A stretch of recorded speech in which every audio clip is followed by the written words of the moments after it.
Uknyang jingpang ubla penlong ya ka jingpang TV ubade ru uknyang bakteria ya ubal tip kerteng kum mycobacteria tuberculosis. Yak tela ya tu do Ram Kumar SIASMD NHM Meghalaya hakajing ya kendulang ka bamenta kasngi hapo kanong ba Shillong.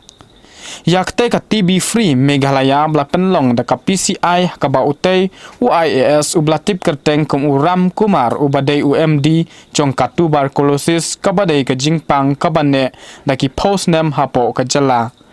Kate ka jingpang klakta bha ya ki imlang ka salang bat ka blawan ra ru ya ka jingyap ha ka ba omdon ka jingsuma ne ka jingkit kli. Ula ong shushuru bakat kum ka National Health Program jong ka Elimination of Tuberculosis hapo ka Shatri jong ka National Health Mission.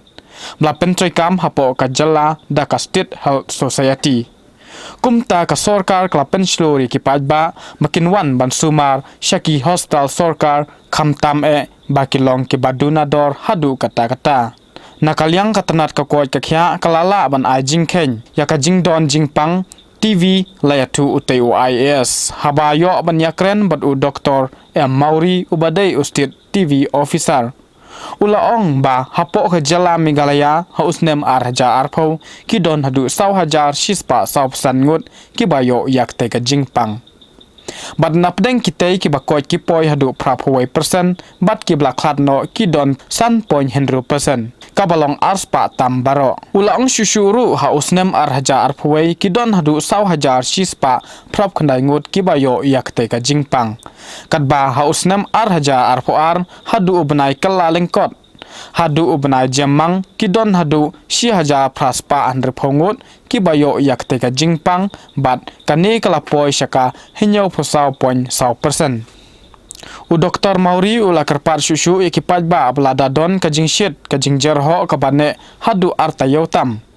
Kajing hiar hakajing khya hakamet bat kajing sep hakamet hakapor baki thya menmet bat kidon ru kibajer ho snam kim day ban kensting henry ki day ban mi shakmat ban wan ban pates shapo ki jaka sumar.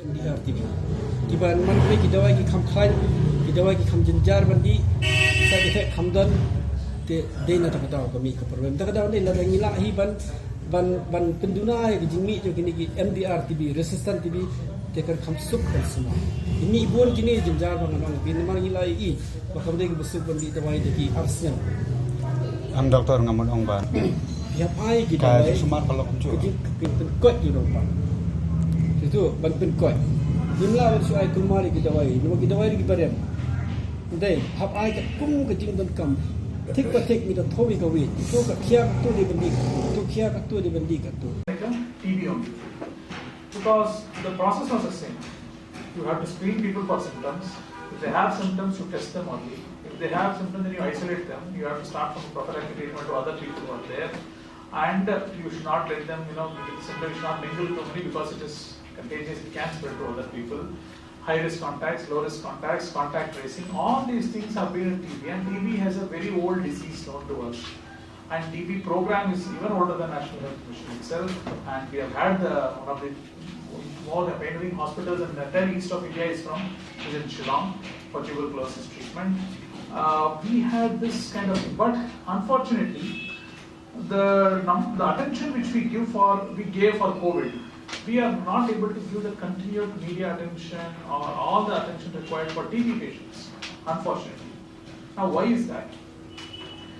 COVID, irrespective of whether you came from much rich background or very very affluent background or from a very well-connected background, it kind of reached out to everyone. So COVID was a very egalitarian disease. Unfortunately, TB is more or less looked like a poor man's disease. That's why it does not get the attention.